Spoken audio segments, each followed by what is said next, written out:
Hello, in this video I will go over what are the requirements of the report and where to find the template and examples and how to submit it. So when it comes to your report, the due date for it is that week no later than December 11th, 5 p.m. So semester report is also 5 p.m. is the latest on that December 11th. Then you can submit it. Your mentor needs to get a copy because he or she will be grading you, but I will be getting a copy through Blackboard submission. So the link for submission on Blackboard is already up and running under assignments and first semester report. You click and you submit. It's a team submission, so one submission per team is enough. Word or PDF, both are accepted and both are fine. One other thing that I want to mention is if you look under course content, I have put a template for you for the report. Based on my experience, every senior design team so far has been using the same template and this template. It's really easy if you want to use it. Everything is already set, so try to use this template for creating a report. But also, I want you to look at the grading rubric for the report and see what is included and what points you got to pay attention to when you're preparing your report. So you're going to be graded on the content of your report as well as the style. So the content, very straightforward. Make sure to read these and make sure that they're all included. Again, if you use the template that I'm providing you, all of these are already included. But also, your report needs to be error-free, no typos or stuff like that. Do not submit the documents with track changes or comments on the side or stuff like that. The other thing is, if you include a figure, graph, picture, or table, they need to be referenced in the text. So do not include a picture without explaining what it is or referring to it in your text. The other thing is, format of the calculation needs to be proper engineering form. It doesn't matter which unit you're working on, but once you pick a unit, whether US customary or you're picking the SI units, you gotta be consistent throughout your report. If you're buying a lot of stock parts and stuff like that that are in not metric units, US customary units, you can use them or their dimensions, but you also need to have the converted units of them in parentheses when they are using their side. If you're using SI units, if you're using inches, feet, and stuff like that, pounds, and then you should be all fine. So the point is, be consistent and be proper engineering calculations if you're including them. The other thing is, same as everything else, there are examples for you on Blackboard from previous year reports. These are the reports that either they didn't have any intellectual property or those information are removed and redacted from the reports. But these are the information that you can use, these are the examples that you can look at and use to understand better. So let's look at the template that I have here for you. So if you go to Blackboard, senior design first semester report template. Okay. So let me open the file for you. Here we go. So you can change the format, any of these if you want to. Again, these are not requirements, but all of the mentors are going with this format. Most of the teams are going with the format, so I suggest just keep it, just update and include your information and stuff like that. You can update the data on here, so obviously it's going to be fall of 2020, spring of 21. These are the content, table of contents of what goes into the report. I have not linked these to the headings in the text, because if you want to get rid of one of these stuff or move them or combine them, that's up to you. So we're going to go through it and see. Usually including list of figures and list of tables, again, that's optional, but in professional documents, those are usually included and stuff like that. You can edit the headings of them, update the date, put your project name or your company name, whatever you want in there. So we require one-page executive summary. You've all done this in ME361 when you wrote an executive summary for your project. So basically 3-4 paragraphs. One explains the problem, one explains the solution, one explains your process and what you are including in there. But now we get to the main document. You're gonna have, again, your overview of your project. What is your design problem and what is the objective? What is it that you're trying to achieve? Any design constraint, any engineering specifications, any customer needs, they all go over here. Any figures, data, anything, you can include it, definitely, that's okay. Detailed design documentation for the first semester. This is where your design happens, your concept development process, your concept selection process, your CAD modelings, your FEA analysis. Feel free to create subheadings if you want to. So 3.1, design, conceptual design. 3.2, design selection, and so on.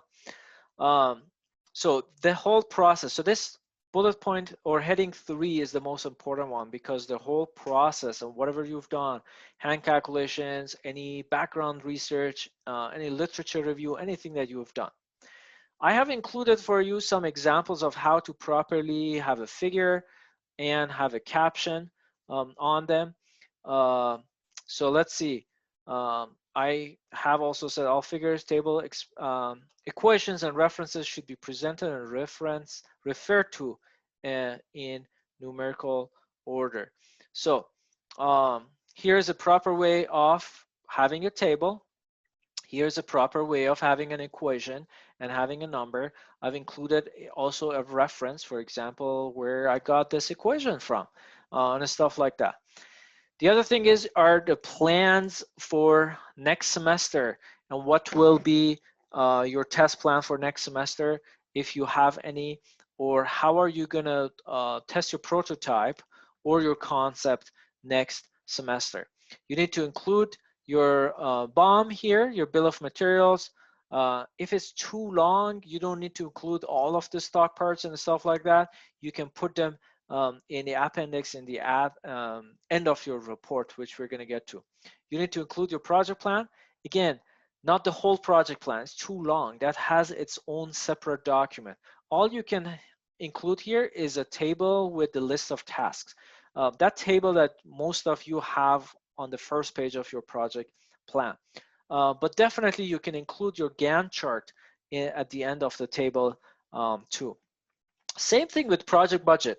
You do not need to have your full project budget. I have seen some of your project budget. Some of the team's project budget is 15 to 18 pages. You cannot and you don't need to include all of that. Again, the highlight of it, maybe the overview table that you have with a couple of paragraphs explaining the budget and budget justification. If you got it, you applied and got it through a grant such as North Dakota Space Grant, you can include that and any information that goes in it.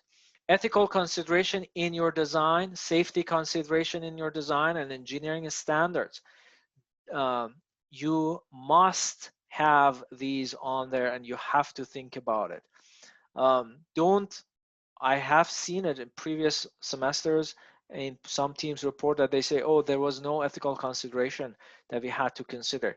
Every design has some ethical considerations in it, whether it's for the design, for the company, when it comes to budget, when it comes to being honest about the design, also being true and honest about engineering calculations and numbers and results of tests, test results, but also think about the user and whoever is going to use this. What ethical consideration have you had in your design?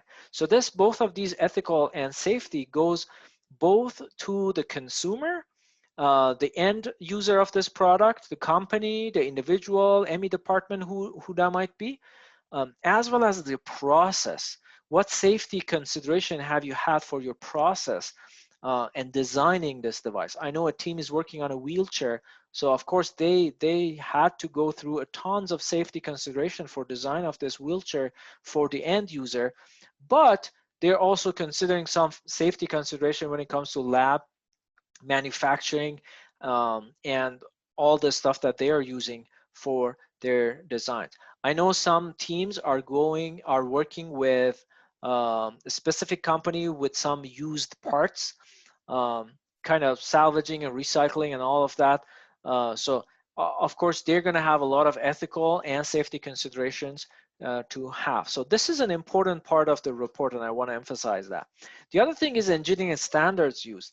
No matter what your project is, I cannot think of any of these 27 projects that are not using some sort of engineering standards.